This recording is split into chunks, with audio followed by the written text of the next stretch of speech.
Selamat pagi anak-anak semuanya. Bagaimana kabar kalian di rumah? Bapak harap kabar kalian di rumah dalam keadaan sehat dan baik selalu. Anak-anak yang terkasih, berjumpa kembali dengan saya Bapak Endi Priyanto dalam pelajaran pendidikan agama Katolik. Nah, anak-anak yang terkasih di dalam Kristus, hari ini kita akan memulai materi baru. Jadi, hari ini kita akan memulai materi baru dengan judul Hak dan Kewajiban Orang Beriman dalam Masyarakat. Jadi judul hari ini dengan tema hak dan kewajiban orang beriman dalam masyarakat. Tujuannya apa anak-anak? Mari kita coba lihat tujuannya. Tujuannya ada dua hal. Yang pertama, setelah mengamati gambar, anak-anak dapat memahami tentang bermacam-macam hak dan kewajiban sebagai anggota masyarakat. Jadi, anak-anak dapat memahami tentang bermacam-macam hak dan kewajiban sebagai anggota masyarakat. Itu yang pertama. Lalu yang kedua adalah setelah membaca dan merenungkan kutipan Injil Matius bab 22 ayat 15 sampai dengan ayat 22, anak-anak dapat memahami kewajiban orang beriman dalam masyarakat. Jadi yang kedua adalah anak-anak dapat memahami kewajiban orang beriman dalam masyarakat. Itu tujuannya. Lah, latar belakangnya apa anak-anak? Mari kita coba lihat latar belakangnya. Masyarakat adalah sejumlah manusia. Jadi ketika kita berbicara masyarakat, itu adalah sejumlah manusia dalam arti seluas-luasnya dan terikat oleh suatu kebudayaan yang mereka anggap sama. Misalkan apa anak-anak? Misalkan masyarakat desa. Masyarakat desa itu apa? Masyarakat yang penduduknya memiliki mata pencaharian bercocok tanam. Pasti desa itu. Perikanan, peternakan, atau gabungan dari semuanya, dan yang sistem budayanya serta sistem sosialnya mendukung mata pencaharian itu. Jadi itu masyarakat desa. Nah, lalu kalau masyarakat kota, masyarakat kota adalah masyarakat yang penduduknya mempunyai mata pencaharian di sektor perindustrian dan perdagangan, atau yang bekerja di sektor administrasi pemerintahan. Itu masyarakat kota. Lah, lalu ada juga masyarakat madani. Masyarakat madani itu apa? Masyarakat yang menjunjung tinggi nilai, norma, hukum yang ditopang oleh penguasaan iman, ilmu, dan teknologi yang beradaban. Lalu masyarakat modern adalah masyarakat yang perekonomiannya berdasarkan pasar secara luas. Spesialisnya apa? Di bidang industri dan pemakaian teknologi canggih. Itu masyarakat modern. Lalu yang terakhir adalah masyarakat tradisional. Lah, masyarakat tradisional itu seperti apa? Masyarakat tradisional adalah masyarakat yang lebih banyak dikuasai oleh adat istiadat yang lama. Jadi ini pengertian masyarakat. baik itu masyarakat desa, masyarakat kota, masyarakat madani, masyarakat modern, dan yang terakhir adalah masyarakat tradisional. Nah, anak-anak yang terkasih, sejak lahir kita sudah menjadi bagian dari anggota masyarakat yang berada di wilayah Negara Kesatuan Republik Indonesia, ya kan? Jadi kita berada dalam wilayah Negara Kesatuan Republik Indonesia. Pertanyaannya apa? Negara itu yang seperti apa? Negara adalah wadah yang memungkinkan seseorang dapat mengembangkan bakat dan potensinya. Negara dapat memungkinkan rakyatnya maju dan berkembang serta menyelenggarakan daya cipta atau kreativitas sebebasnya. Bahkan ini negara memberi pembinaan. Jadi negara memberi pembinaan, ya kan? Itu. Lah, sedangkan warga negara, kalau tadi negara, sekarang warga negara.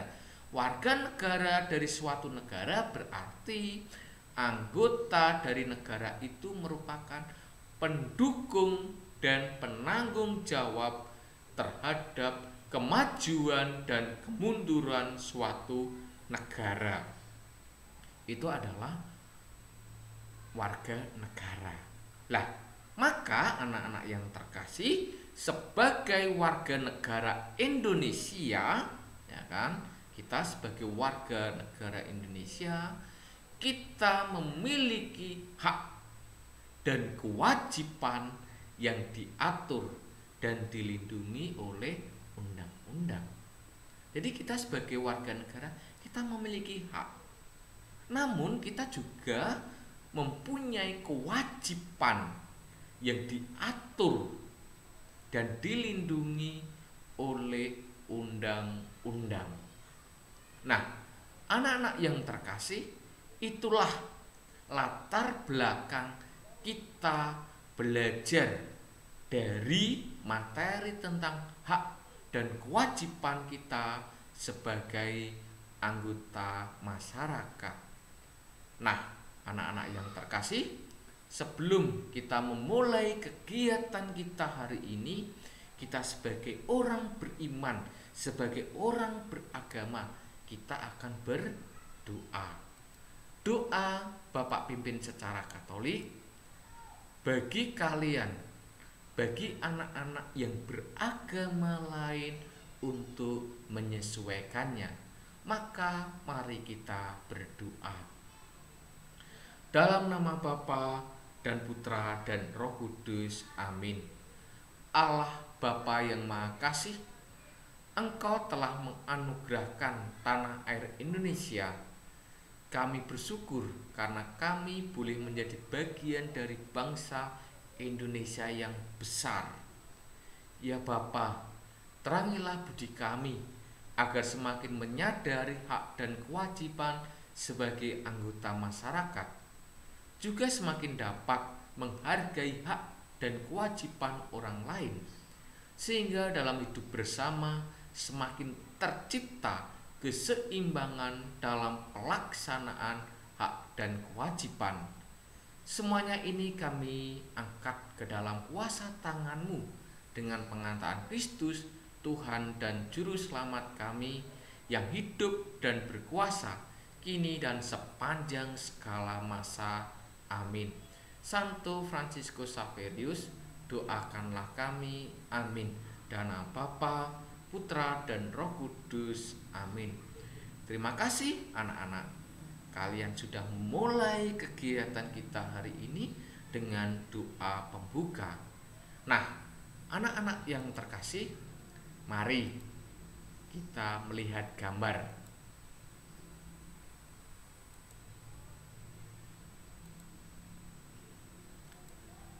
Contoh hak dan kewajiban sebagai anggota masyarakat.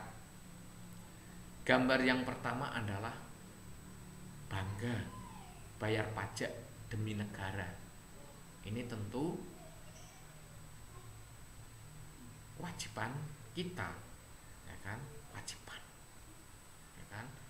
Kewajiban kita adalah membayar pajak. Lalu yang kedua adalah bersih-bersih, ya kan? Ini bersih-bersih. Ya, ini tentu juga kewajiban kita.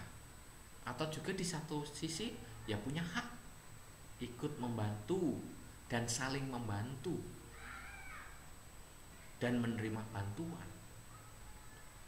Lalu yang gambar ketiga adalah kewajiban kita ronda, menjaga keamanan di suatu desa RT supaya apa? Menjadi tertib, menjadi aman. Itu adalah kewajiban. Lalu yang gambar keempat adalah kewajiban kita. Mungkin ya, ini ibu-ibu di posyandu mungkin ya, sedang menerima pengajaran. Boleh itu dianggap sebagai hak, juga boleh dianggap sebagai kewajiban. Lalu gambar yang kelima adalah anak-anak menuntut pendidikan, ya, anak-anak bersekolah, ya, anak-anak menuntut ilmu. Ini juga bisa dikatakan hak atau juga bisa dikatakan kewajiban. Nah, dari 5 gambar ini, ya kan, dari 5 gambar ini, anak-anak diminta untuk membuat soal, ya, soalnya 5 pertanyaan tanpa jawaban. Tentu bukan gambar 1 pertanyaan, gambar 2 1 bukan. Tetapi dari 5 gambar ini nanti anak-anak silahkan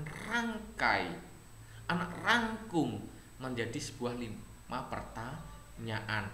Sehingga apa? Akhirnya anak-anak dapat mengerti hak dan kewajiban kita sebagai anggota masyarakat. Mengerti ya anak-anak ya? Bapak harap kalian mengerti. Jangan lupa ditulis di buku catatan kalian, difoto, kirim ke bapak supaya apa? Mendapat nilai pengetahuan. Jelas ya anak-anak ya? Baik, anak-anak, karena anak-anak sudah jelas tugas kita, tugas anak-anak sebagai pelajar, yakni dengan materi hak dan kewajiban sebagai anggota masyarakat jelas untuk mengerjakan. Akhirnya anak-anak mendapatkan haknya apa? Mendapatkan nilai. Lah, anak-anak yang terkasih, untuk mengakhiri rangkaian kegiatan pembelajaran kita hari ini, kita akan berdoa kembali. Maka mari kita ning sejenak. Dalam nama Bapa dan Putra dan Roh Kudus. Amin. Ya Bapa, kami bersyukur karena Engkau mendampingi kami. Kami mohon semoga kami menyadari kewajiban kami untuk mengusahakan perkembangan gereja sebagai garam dan ragi bagi kehidupan bermasyarakat. Berilah kami kebijaksanaan dalam meningkatkan masyarakat dan gerejamu. Demi Kristus Putramu, Tuhan dan pengantara kami. Amin. Santo Fransiskus Saverius, doakanlah kami. Amin. Dalam nama Bapa, Putra dan Roh Kudus. Amin. Terima kasih anak-anak, kalian sudah menutup kegiatan pelajaran ini dengan baik, sehingga akhirnya anak-anak dapat mengikuti pembelajaran hari ini. Terima kasih dan Tuhan memberkati kalian semua. Amin.